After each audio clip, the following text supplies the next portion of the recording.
السلام علیکم ورحمۃ اللہ وبرکاتہ۔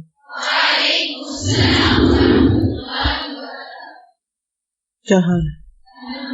الحمدللہ نحمده ونصلی علی رسولہ الکریم، اما بعد فاعوذ باللہ من الشیطان الرجیم، بسم اللہ الرحمن الرحیم، رب اشرح لی صدری ویسر لی امری واحلل عقدۃ من لسانی یفقہوا قولی۔ آج ہم پڑھیں گے سیدہ سعدہ بنت قریظ رضی اللہ عنہا۔ خاندانی پس منظر، ان کا نام سعدہ، والد کا نام قریظ بن ربیعہ اور والدہ بیضاء بنت عبد المطلب رسول اللہ صلی اللہ علیہ وسلم کی پھوپھی تھی۔ تو پھر یہ آپ کی کیا لگی؟ آپ کی پھوپھوزاد ہے۔ سیدہ سعدہ سیدنا عثمان بن عفان کی خالہ تھی۔ یہ زمانے جاہلیت میں مشہور و معروف کاہنہ تھی۔ کاہن کون ہوتا ہے؟ جیسے نجومی ہوتے ہیں۔ یہ بڑی ذہین اور فطین اور فصیح و بلیغ شاعرہ خاتون تھی، یعنی اعلیٰ دماغی صلاحیتوں کی مالک تھی۔ جب سیدنا عثمان بن عفان نے سنا کہ رسول اللہ صلی اللہ علیہ وسلم نے اپنی بیٹی رقیہ کی شادی اپنے چچا کے بیٹے عتبہ بن ابو لہب کے ساتھ کر دی ہے، تو انہیں یہ خبر سن کر دلی صدمہ ہوا اور یہ خیال آیا کہ کاش وہ پہلے اس مقصد کے لیے رسول اللہ صلی اللہ علیہ وسلم کی خدمت میں پہنچ جاتے۔ جب سیدنا عثمان بن عفان اپنے گھر پہنچے تو وہاں ان کی خالہ سیدہ سعدہ تشریف فرما تھی۔ انہوں نے سیدنا عثمان بن عفان کو دیکھتے ہی فصاحت و بلاغت کا انداز اختیار کرتے ہوئے کہا، ان محمد ابن عبد اللہ رسول اللہ جاء جبریل یدعوہ الی اللہ قولہ صلاح و دینہ فلاح و امرہ نجاح لقرنہ نتاح ذلت لہ البطاح ما ينفع السیاح لو وقع الرماح وسلت الصفاح ومدت الرماح ثم انصرفت۔ اس یہ بات کر کے چلی گئی۔ اس سے آپ اندازہ لگائیں کہ ایک کمنٹ ان کا کس انداز کا تھا کہ کتنے ہی الفاظ کو ہم وزن لا کر ایک اپنی گفتگو کا اظہار کیا۔ عام طور پر ہم عرب جاہلیت کے بارے میں جب پڑھتے ہیں تو ہم یہ سوچتے ہیں کہ ودو قسم کے جاہل اور گنوار لوگ تھے اور انہیں کسی قسم کی کوئی بات پتہ نہیں تھی۔ یہ ایک عام مفروضہ ہے یا ایک عام خبر ہے جو گھڑ لی گئی ہے، یا ایک تاثر ہے جو پایا جاتا ہے۔ حقیقت یہ ہے کہ عرب کے لوگ چنے ہوئے لوگ تھے، انتہائی ذہین اور سمجھدار لوگ تھے۔ ان کی بعض ایسی کوالٹیز ہیں جو دوسری کسی قوم میں نہیں پائی جاتی۔ اسی وجہ سے اللہ سبحانہ وتعالیٰ نے اس قوم کو اپنے دین کے آخری پیغام کے لیے چنا تھا اور قرآن مجید ان کے اندر نازل کیا تھا۔ تو نہ صرف یہ کہ مرد حضرات، خواتین بھی اس پائے کی ادیبانہ ذوق اور شوق رکھتی ہوں اور اتنی قابلیت اور صلاحیت رکھتی ہوں، ان کے لیے قرآن مجید کو پہچاننا اور قرآن کی بیوٹی کو سمجھنا کتنا مختلف ہے بنسبت ہمارے جو عربی نہیں جانتے۔ فصاحت و بلاغت سے آراستہ گفتگو سیدنا عثمان بن عفان کے دل پر اثر انداز ہوئی۔ سیدنا عثمان کی ابو بکر صدیق کے ساتھ ملاقات تھی۔ جب وہ تشریف لائے اور انہوں نے عثمان بن عفان سے حال چال پوچھا تو جو انہوں نے اپنی خالہ سے سنا تھا وہ ان کو بیان کر دیا، انہوں نے آگے بتا دیا۔ اس سے کیا اندازہ ہوتا ہے کہ وہ بھی یاد رکھنے والے تھے۔ سیدنا ابو بکر صدیق نے کہا، اے عثمان، بڑے افسوس کی بات ہے، تم بڑے محتاج شخص ہو، ہر قدم پھونک پھونک کر رکھتے ہو، تم حق و باطل میں تمیز رکھتے ہو، حق تم پر مخفی نہیں رہ سکتا۔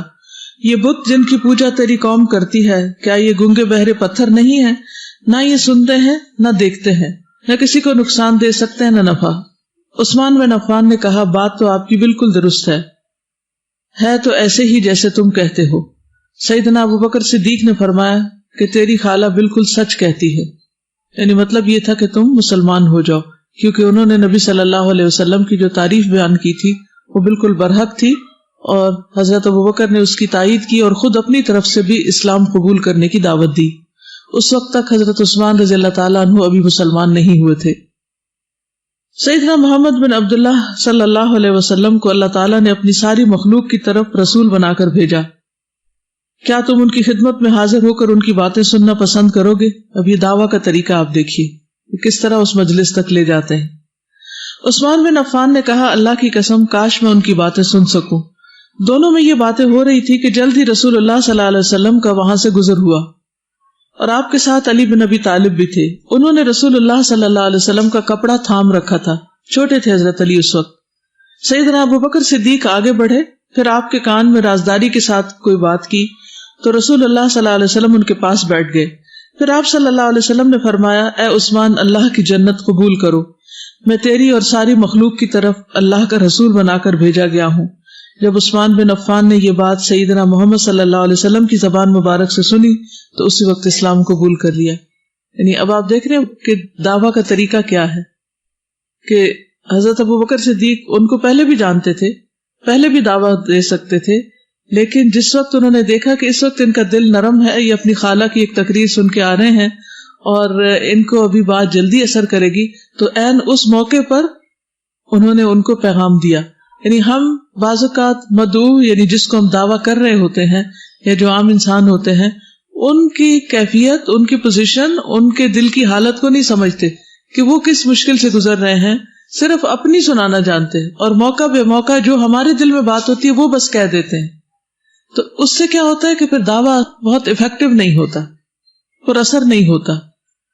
اور کتنی حکمت کے ساتھ وہ اپنی بات بھی کرتے ہیں اور پھر کہتے ہیں کہ کیا تم پسند کرو گے کہ میں تمہیں نبی صلی اللہ علیہ وسلم کی بات سننے کے لیے لے جاؤں. تو وہ اس پر راضی ہو گئے اور اللہ کا کرنا ایسا ہوا کہ نبی صلی اللہ علیہ وسلم خود وہاں آ گئے اور اس طرح ان کے لیے ساری راہیں ہموار ہو گئی اسلام قبول کرنے کی.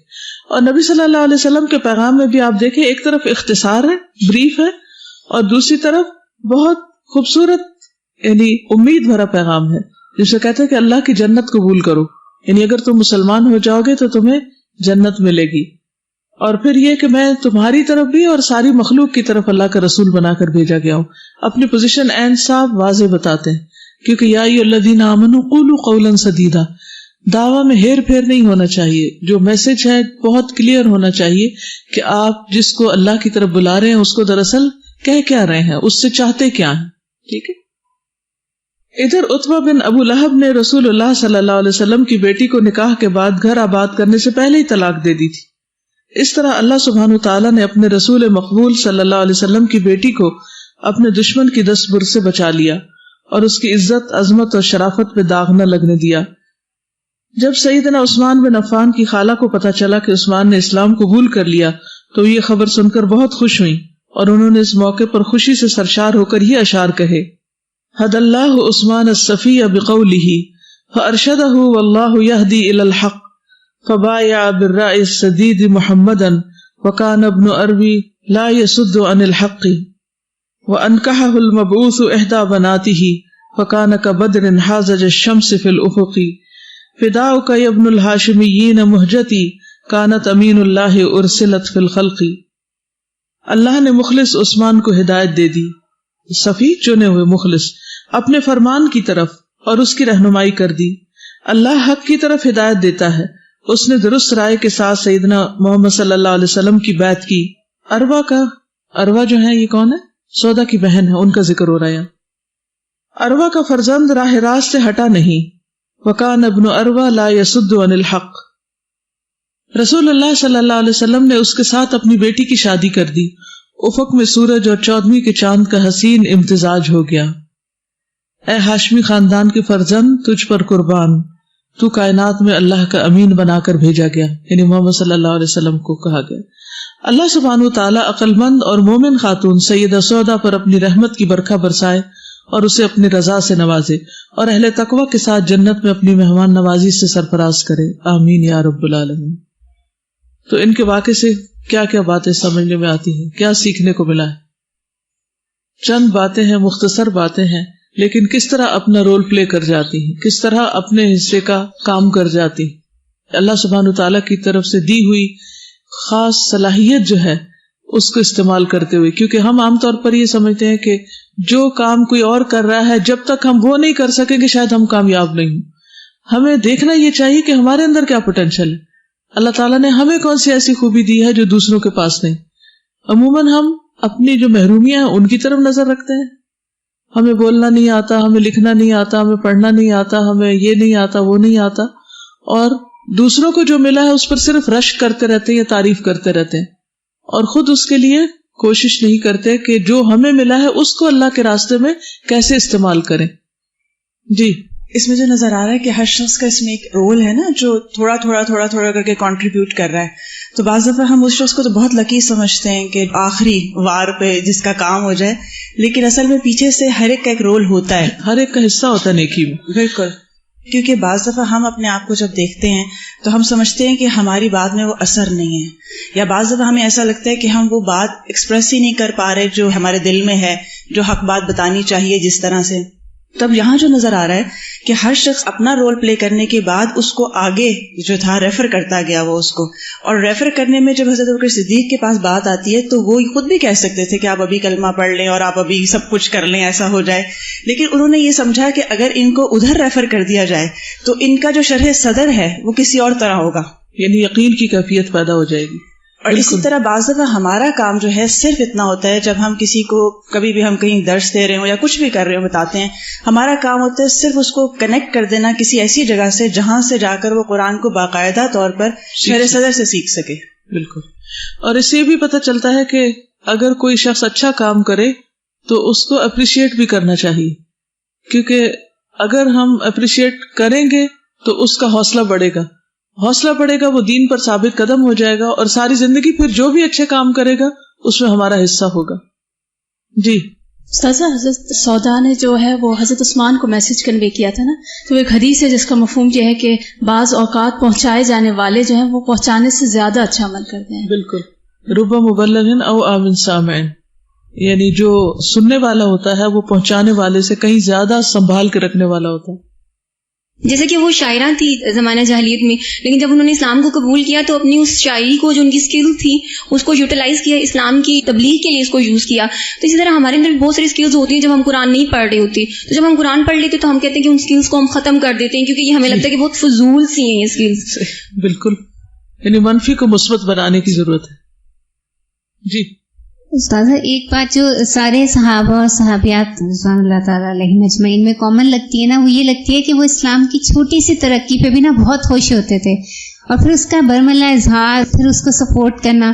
تو یہ مطلب اب ہمارے اندر شاید اتنا نہیں ہے کہ یعنی اسلام کو کوئی ترقی ملے. ہم صرف اپنی ذاتی خوشیوں پر، کوئی شادی ہو، کوئی پارٹی ہو، کوئی برتھ ڈے ہو، اس پر ہم خوش ہونا، خوشی کا اظہار کرنا حد سے بڑھ کر کرنا جانتے ہیں، لیکن اسلام کی کامیابی اور اسلام کے حوالے سے کوئی خوشی، ترقی، اس کے بارے میں ہم اس طرح کنسرن نہیں ہوتے، کیونکہ ہم اون نہیں کر رہے اس کو، ہم اسلام کو اون نہیں کر رہے کہ یہ میرا دین ہے، یہ میری کامیابی کا ذریعہ ہے. یعنی ان کے ایمان کا لیول، اور پھر یہ بات تو ساری اسی پہ ہوتی ہے. بالکل. السلام علیکم. وعلیکم. استاذہ، اس میں ایک اور چیز یہ کہ اپرچونٹی ہمیں سیز کرنی چاہیے نا، جس طرح حضرت ابوبکر صدیق نے فوراً ان کو پیغام دیا موقع دیکھ کے. ہم سم ٹائمز حکمت کے اندر آ کے کہتے ہیں کہ نہیں ابھی نہیں بتانا چاہیے اور ابھی نہیں کنوے کرنا چاہیے، تو کیونکہ ان کے دل کے اندر میسج اترا ہوا تھا تو ان کو جیسے ہی اپرچونٹی ملی فوراً سے انہوں نے دعویٰ کر دیا اور ان کے لیے صدقہ جاریہ بن گیا. بالکل. یعنی یہاں ہم یہ بھی دیکھتے ہیں کہ کسی پلاننگ کے تحت، کسی پروگرام کے تحت، کوئی بہت بڑی تیاری کے تحت دعویٰ کرنے نہیں جا رہے، ہم دعویٰ کو ایک ایونٹ بنا دیتے ہیں کہ آج ہم دعویٰ کرنے جا رہے ہیں اور اس کے لیے یہ تیاریاں کرنی، اور اس کے بعد پھر سو گئے. وہ چلتے پھرتے دعوت ہے، یعنی ہر موقع کو انہوں نے اپنے مقصد کے لیے استعمال کیا، بہت نیچرل وے میں. جی ہم نے کل پرسوں سورہ شعراء پڑھی ہے، اس کے بعد سورہ القصص پڑھی ہے اور سورہ العنکبوت پڑھی ہے. تو یہ کاہنہ بھی تھی اور شاعرہ بھی تھی، تو ساری چیزیں ایک طرح سے پرسپیکٹو میں آ گئی ہیں. اور میں یہ دیکھتی ہوں، مجھے اس سے جو چیز ایک تھوڑا ہٹ کے مین پوائنٹ سے یہ کہ حضرت عثمان کے دل میں خواہش تھی کہ حضرت رقیہ سے ان کا نکاح، اور حضرت رقیہ کے لیے کتنا بڑا صدمہ تھا کہ ان کو اس کا طلاق ہو، آپ صلی اللہ علیہ وسلم کے لیے بہت بڑا صدمہ تھا. تو اسی طرح اللہ تعالیٰ جب شر سے خیر نکالتا ہے، اور حضرت کب ہوتا ہے کہ جب انسان اسٹیپ لیتا ہے اللہ کی طرف. حضرت عثمان نے جب اسلام قبول کیا تو ان کے جو دل میں خواہش تھی وہ اللہ تعالیٰ نے پوری کر دی. مطلب دونوں سائڈس کے لیے دیکھیں اللہ نے بہتری کی. اگر حضرت عثمان اسلام قبول نہ کرتے تو یہ بہتری دونوں طرف کے لیے نہ آتی. انسان جب اللہ کے لیے آگے بڑھتا ہے تو اللہ تعالیٰ بہت زیادہ اچھی چیز اس کے لیے سامنے لاتا ہے. بالکل. جی رازداری کی بات تھی نا کہ انہوں نے جو ہے وہ کان میں جائے کام ہوتے ہیں، تو یہ دیکھیں یہ آیا ہے، اس کو بتانا ہے آپ نے، مطلب پورا تشہیر کرتے ہیں، لیکن یہ کہ انہوں نے رازداری سے بات کی یا پھر اس کے بعد انہوں نے جو سیدہ غزیہ بنت جابر